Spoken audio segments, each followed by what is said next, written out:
Subscribe now and press the bell icon. Never miss an update.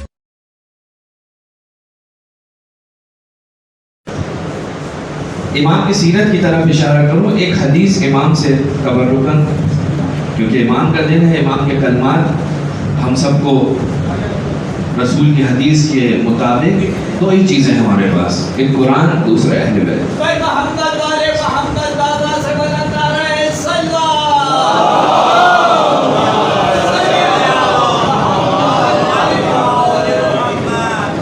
لہٰذا کوشش کرنی چاہیے کہ ان دو ناصے سے، ان دو نصیحت کرنے والوں سے بہتر کوئی اور نصیحت کرنے والا نہیں ہے، یا قرآن ہے یا اہل بیت ہے. عزیزان محترم، کوشش کرنی چاہیے ان کی سنیں، ان کی سنیں. اور کیسے سنیں؟ انہوں نے خود بتایا ہے کہ جب سننے کی بات ہو نا، تو ایک پہلی بات تو یہ کہ ہر کسی کی سننے کے لیے کھڑے مت ہو. توجہ کیجیے گا، آج کل کا جو زمانہ ہے کہ جناب جیسے ہی میسج آتا ہے ہم بغیر سوچے سمجھے سنتے ہیں. نہیں، اب وقت یہ آ گیا ہے کہ بغیر سوچے سمجھے اس کو ڈیلیٹ کر دیا جائے. کیوں؟ امام کی حدیث آپ کی خدمت میں پڑھ رہا ہوں.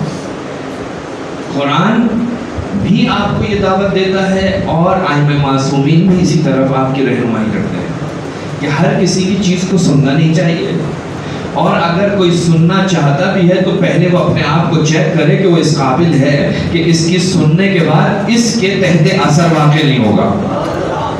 نہیں معلوم سامنے والا اتنا مضبوط آدمی ہے، میں کمزور آدمی ہوں، اس کی بات میرے اوپر اثر کر جائے اور میں خسرت دنیا والآخرہ ہو جاؤں. ابلیس کتنے لوگوں کو صبح سے لے کر شام تک بہکاتا ہے. کتنے ہوتے ہیں کہ جو اس کی بات نہیں سنتے، اکثریت سننے والوں کی ہوتی ہے. تو لہٰذا وہ شخص محفوظ رہا کہ جس نے سنا ہی نہیں. لیکن اگر کسی نے یہ کہا کہ نہیں مجھ پہ کچھ نہیں ہوتا، ہر انسان اپنے آپ کو بہتر جانتا ہے، لہٰذا انسان کوشش کرے کہ سنے ہی نہ.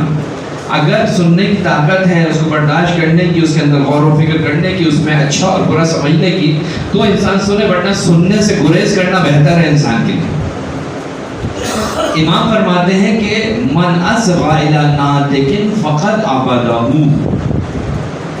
جو شخص کسی بات کرنے والے کی بات کے اوپر کان دھرتا ہے، فقد عبده، تو اس نے اس کی عبادت کی. اب یہاں علماء کہتے ہیں عبادت یعنی اطاعت، یعنی اس نے اس کی اطاعت کی. آپ نے جس کی بات سنی، جس کی بات پر کان دھرے، آپ نے اس کی عبادت کی. آگے امام فرماتے ہیں کہ فَإِن كَانَ النَّاطِقُ عَنِ اللَّهِ، اگر یہ نطق کرنے والا، اگر یہ بولنے والا اللہ کی طرف سے ہوگا، فقط عبد اللہ، تو تم نے اللہ کی عبادت کی، اللہ کی اطاعت کی. لیکن وَإِن كَانَ النَّاطِقُ يَنطِقُ عَن لِسَانِ إِبْلِيسِ، اگر یہ بولنے والا ابلیس کی زبان سے بول رہا ہوا، تو تم نے جو کام کیا ہے وہ کیا ہے؟ فقد عبد ابلیس، تم نے ابلیس کی بات سنی، تم نے ابلیس کی اطاعت کی، تم نے ابلیس کی عبادت کی. لہٰذا قرآن مجید میں بھی اگر ہم دیکھیں تو پروردگار عالم کیا کہتا ہے؟ فَبَشِّرْ عِبَادِي الَّذِينَ يَسْتَمِعُونَ الْقَوْلَ، میرے بندوں کو بشارت دے دو کہ جو میرے قول کو سنتے ہیں. اللہ کا قول ہے، اللہ قرآن میں فرما رہا ہے ان بندگان کو بشارت دے دو کہ جو قول سنتے ہیں، بات سنتے ہیں. یہ جو کان پروردگار عالم نے دیے کس لیے دیے؟ سننے کے لیے. تو یہ باتیں سنتے ہیں، لیکن ہر کسی کی بات کو اپنی زندگی میں جگہ نہیں دیتے، بلکہ امام پروردگار فرماتا ہے فَيَتَّبِعُونَ أَحْسَنَ، ان اقوال کے اندر جو بہترین قول ہوتا ہے اس کا انتخاب کرتے ہیں، اس کے اوپر عمل کرتے ہیں، اس کے اوپر کان دھرتے ہیں. تو یہ تو وہ لوگ ہیں کہ جن کے اندر اتنی صلاحیت پائی جاتی ہے، اتنی طاقت پائی جاتی ہے کہ اچھے کو برے سے جدا کر سکیں. ہم میں سے اکثر تو وہ ہوتے ہیں کہ جن کے اندر یہ طاقت نہیں ہے. لہٰذا ہمارے سامنے کوئی بھی آ کر، کوئی بھی مقدس چہرہ رکھنے والا آ کر کچھ بھی بول دے تو ہم کہتے ہیں اس کی بات کو ایسے ہی تلقی کرتے ہیں جیسے قرآن، جیسے وہی. نہیں، ہر وہ شخص کے جو ادھر بیٹھا ہوا ہے، ممبر میں بیٹھا ہے، مسجد میں بیٹھا ہے، کسی اچھی جگہ پر بیٹھا ہوا ہے، اس کی زبان سے نکلا ہوا کلمہ کوئی وحی منزل نہیں ہے.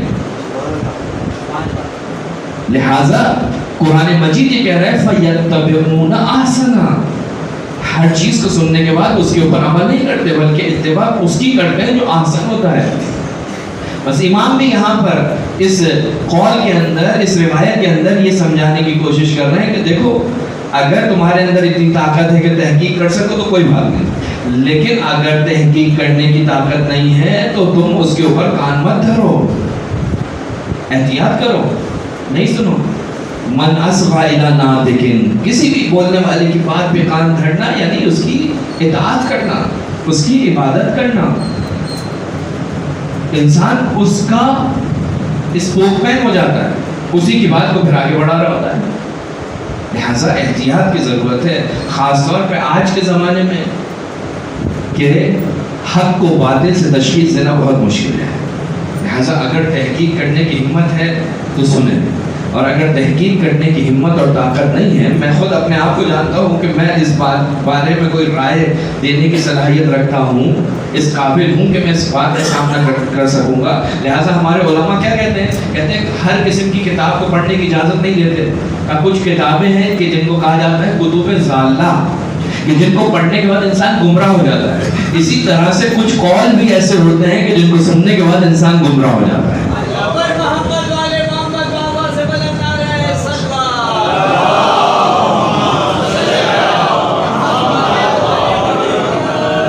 بس اگر قرآن اور اہل بیت تمہیں کسی چیز کے بارے میں کہتا ہے تو اس میں تحقیق کرنے کی ضرورت نہیں ہے. وہ اللہ کا کلام ہے, یہ ولی اللہ کا کلام ہے.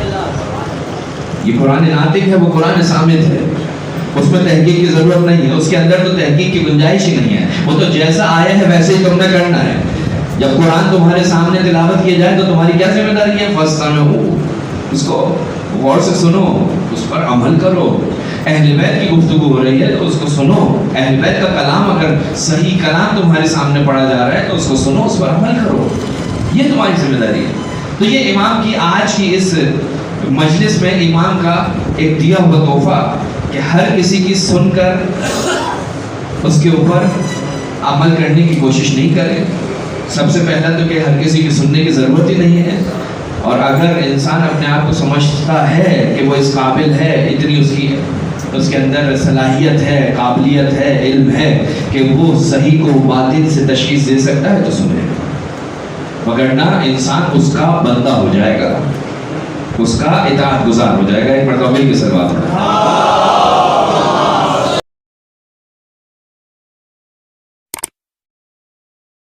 Subscribe now and press the bell icon. Never miss an update.